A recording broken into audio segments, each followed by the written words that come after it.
Dan sebenarnya gue keingetan ucapan atau tagline dari We Love Honda, cari aman saat naik motor Honda. Selama kita tetap berkaitan dengan brand tersebut dalam segala aspek, seharusnya kita tetap merasa aman lah, ngerasa terjamin gitu, nggak harus ada kendala sampai ke rangka kropos tapi ngegantung urusannya, jadi nggak aman dong gitu. Assalamualaikum, halo semuanya, selamat datang kembali di channel Acun Hobi bareng gue Rezandi. Jadi di video kali ini gue cuman mau sharing aja, gue cuman mau bercerita soal pengalaman gue menggunakan Honda dan sedikit juga menanggapi soal kasus yang lagi ramai banget, yaitu soal rangka ESAF dari motor Honda AHM gitu. Dan buat kalian yang klik buat tonton video ini, gue yakin kalian punya pengetahuan lebih banyak soal perkembangan kasus ini karena kalian bisa dapetin info dari berbagai kanal media lainnya. Dan di video kali ini gue cuma mau sedikit menanggapi aja sudut pandang gue soal kasus rangka ESAF ini gitu. Dan kemarin sebenarnya pihak HM sudah melakukan klarifikasi dari kasus ini. Mereka bilang soal kasus karat di motor baru yang waktunya kurang dari 6 bulan lah, umurnya kurang dari 6 bulan. Mereka bilang itu bukan karat, melainkan silikat yang merupakan hasil dari proses pengelasan di rangka ESAF tersebut gitu. Kalau gue sih ngelihatnya belum cukup memuaskan dari statement tersebut karena ada kasus lainnya kayak kasus rangka kropos dan juga sampai ke patah di rangka ESAF ini. Ya walaupun begitu emang gue setuju juga dengan pihak HM kalau misalnya butuh pemeriksaan lebih lanjut dari kasus-kasus tersebut gitu, baik soal cara penggunaannya dari pesisir pantai, dari dataran yang mereka gunakan kondisinya seperti apa gitu, dengan asumsi tidak ada crash ya gitu. Nah itu kan butuh pemeriksaan lebih lanjut lagi. Cuman untuk mekanismenya seperti apa? Apakah akan dikenakan biaya lagi untuk pemeriksaan tersebut? Padahal sebenarnya nih ya, kalau misalnya dilakukan pemeriksaan bakal ada data yang didapatkan oleh pihak KM. Dan data tersebut bisa diolah untuk mendapatkan solusi dari kasus ini. Bahkan bisa sampai diolah menjadi teknologi yang lebih oke lagi untuk rangka motor Honda gitu. Jadi benefitnya cukup besar untuk pihak KM. Nah karena benefitnya cukup besar, seharusnya ada benefit yang sepadan juga untuk para konsumen yang sudah melakukan pemeriksaan. Jadi seharusnya sih enaknya gratis mungkin pemeriksaannya. Ada satuan khusus yang mendalami kasus ini gitu. Jadinya nggak cuma banyak isu-isu aja gitu. Kalau ada pemeriksaan yang lebih real, tidak ada biaya, mungkin bisa dipertimbangkan buat para konsumen Honda bisa memeriksakan rangka motornya gitu. Karena ada special case di sini gitu kan. Soal rangka ESAF. Terus ada yang bilang di sosial media, ini entah benar atau enggak, rangka ESAF itu butuh perawatan, butuh dirawat lah intinya gitu. Dan juga hindari dataran yang mempunyai kadar garam yang tinggi, contohnya kayak pesisir pantai mungkin ya gitu. Oke, soal perawatan rangkanya. Kalau gue ngelihat motor-motor yang menggunakan rangka ESAF ini sebenarnya motor-motor yang sangat umum atau bukan ditujukan untuk para entusias gitu. Ditujukannya untuk segmen yang emang membutuhkan motor sebagai alat transportasi saja, bukan untuk mengakomodir hobi mereka. Jadi karena pola pikirnya praktis para user itu, mereka pengennya simple, menggunakan dan merawat motornya secara ya biasa-biasa aja, nggak sampai kepikiran harus ngerawat rangka gitu. Itu rata-rata pemikiran orang-orang yang awam gitu. Kalau misalnya orang entusias mungkin kayak gue pengen rangkanya tetap bersih walaupun nggak dilihat orang, cuman ngerasa puas aja kalau kita tahu rangka kita bersih gitu. Itu untuk entusias dan itu pun mungkin jarang gitu ya. Tapi untuk yang orang awam yang menggunakan motor-motor dengan rangka ESAF kayak Genio, Beat, Scoopy dan Vario, gue yakin sebagian besar ya itu orang beli motor itu untuk alat transportasi aja gitu, bukan untuk mengakomodir hobi mereka. Jadinya ya sedikit kemungkinan kepikiran buat bersihin rangka, ngerawat rangka gitu. Ditambah lagi mungkin ya di buku servisnya pun tidak ada anjuran melakukan perawatan berkala rangka motor tersebut gitu. Itu kayaknya jarang sih gitu. Kalaupun emang ada mungkin di kilometer yang udah cukup gondrong lah kilometernya gitu, nggak yang di bawah 1 tahun atau 10.000 kilometer pertama. Sedangkan garansinya tuh ya cuma sampai 10.000 kilometer pertama atau 1 tahun, mana yang lebih cepat. Jadi ya menurut gue percuma juga garansinya gitu. Kalau misalnya kurang dari 1 tahun, kalau misalnya emang rangkanya tidak bermasalah. Kalau misalnya rangka bermasalah mungkin ya garansi tersebut bisa digunakan. Cuman kalau gak ada masalah ya seharusnya garansi tersebut ya cuman percuma aja, cuma ditaruh doang, cuma nggak akan pernah kejadian gitu. Ada rangka motor bermasalah kurang dari 1 tahun sih gitu.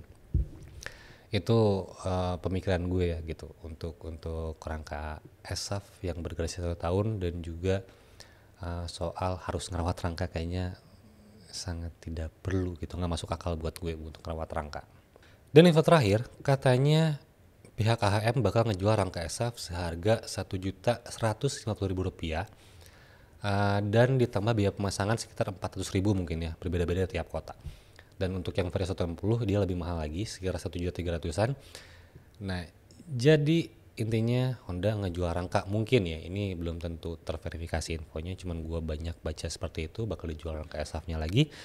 Nah, pertanyaannya, kenapa Honda harus ngejual rangka ESAF kalau emang rangka ESAF ini tidak bermasalah gitu?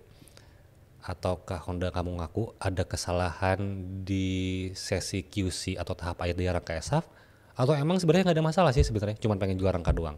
Atau kalau misalnya ada masalah, apakah ini karena kesalahan konsumen? Jadi itu pertanyaan gue sih sejauh ini sih, kenapa ada rangka yang dijual juga gitu. Dan sebenarnya untuk ngeganti rangka nggak bisa sesimpel itu, maksudnya ya tetap bisa diganti, cuman mungkin nggak bisa cepat karena ada tahapan birokrasi yang harus dilalui dengan pihak yang berwenang.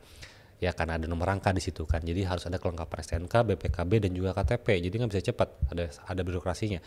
Dan juga untuk yang beli motor second mungkin ini suatu kendala juga, atau apa ya, bukan masalah sih, cuman ada sedikit lebih ribet lagi kalau beli motor second dan harus ganti rangka karena sudah ada KTP pemilik pertamanya juga kan gitu, kecuali dibalik nama sekalian gitu. Jadi masih ada apa ya, obstacle selanjutnya dari kasus rangka ESAF ini gitu. Ngasih simpel cuma ganti rangka doang, motor kita oke lagi gitu, cuman kita juga harus menjamin setelah ganti rangka juga nggak ada kejadian yang sama lagi gitu, dengan soal rangka keropos, rangka karatan, dan sampai rangka patah. Mudah-mudahan tidak terjadi lagi kalau misalnya kita udah beli rangka ESAF yang baru gitu. Ya, jadi sampai saat ini kayaknya belum ada tindakan yang konkret yang bisa memuaskan kedua belah pihak, terutama untuk pihak konsumen ya, yang menggunakan motor-motor Honda dengan rangka ESAF gitu. Walaupun gue ngelihatnya brand image Honda ini terlalu besar untuk mendapatkan sebuah trust issue. Mungkin tahun depan kita udah lupa lagi soal kejadian rangka ESAF ini, karena teknologi Honda mungkin bakal lebih maju, lebih cepat lagi menutupi kekurangan rangka ESAF. Jadinya kita bakal lupa aja gitu. Cuman menurut gue juga ini mengacu pada tindakan apa yang bakal diambil oleh pihak KHM dalam waktu dekat gitu. Ya, tapi tetap gue masih melihat brand image Honda ini terlalu besar di Indonesia gitu untuk mendapatkan trust issue dari konsumennya gitu. Nah, gue sebagai mantan user dari Honda, karena sekarang lagi nggak pakai motor Honda, sebenarnya gue juga punya pengalaman sedikit bikin greget, tapi puas juga di lain sisi gitu. Jadi gue pernah pakai Honda PCX K97 150cc dan juga Honda Rebel 500 gitu. Selama menggunakan kedua motor tersebut, gue ngerasa sangat puas sih sebenarnya dengan performa motor tersebut dalam keadaan full stock atau pabrikan standaran lah, nggak dimacem-macemin. Karena gue ngelihat Honda ini punya line up yang cukup lengkap atau terbilang lengkap untuk semua segmen dengan karakter motornya gitu. Contohnya gini, kalau misalnya kalian butuh motor commuting, Honda udah provide ada PCX, EDV, Genio, Beat, Vario, dan seterusnya untuk commuting di perkotaan dengan keadaan full stock itu sangat memadai gitu, sangat cukup banget motor tersebut gitu. Kalau misalnya kalian butuh motor high performance, mereka bikin CBR 250RR dengan teknologi yang sangat mutakhir sampai ada riding mode segala. Terus kalau misalnya kalian butuh motor touring, ada CB150, CBX 150, ada CB500X, ada sampai ke Africa Twin. Butuh motor cruiser ada Rebel 500, butuh cruiser matic ada Forza 250. Jadi line up mereka tuh sangat lengkap, dan itu pun motornya udah sangat cukup banget sesuai dengan karakternya gitu. Motor cruiser ya enak banget pakai cruiser, motor touring enak banget pakai touring, itu udah masalah.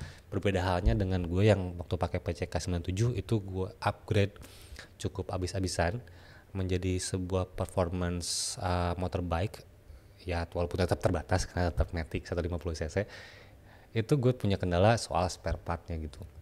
Walaupun mayoritas atau overall gue ganti semua part orinya, tapi gue juga tetap butuh part-part pendukung lainnya gitu, part-part ori pendukungnya lah gitu. Kalau misalnya kayak part-part fast moving kayak kampas rem, kayak roller, kayak filter udara, itu nggak ada masalah, gue bisa dapetin part tersebut secara offline. Tapi untuk part-part yang krusial kayak block cylinder, kayak crankshaft, packing head, itu susah banget didapetinnya, terutama secara offline itu. Kalau online kayaknya bisa dapat, cuman di luar kota dapat tambahan biaya lagi, atau bisa gue dapetin itu dari reseller dengan harga yang lebih mahal. Jadi itu cukup masalah buat gue waktu ngebangun motor. Ya kalau buat gue seorang antusias mungkin ya bisa sabar lah nunggu beberapa minggu buat datang barangnya gitu. Cuman kalau misalnya kejadian di orang yang awam, yang kita kan nggak tahu orang ngerawat motor seperti apa gitu. Walaupun itu kesalahan sendiri, motor yang nggak dirawat, misalnya mereka motornya cekat nih, jamming gitu, motornya bermasalah di area mesin, perlu ganti block cylinder atau packing head gitu. Itu motornya motor yang emang mereka gunakan untuk menunjang keseharian mereka gitu, motornya penting lah gitu. Waktu mereka butuh block cylinder, mereka harus inden selama misalnya 1 bulan 2 bulan gitu, kalau misalnya di bengkel resmi gitu. Sudah pasti nggak mau dong, pasti mereka beli dari reseller gitu.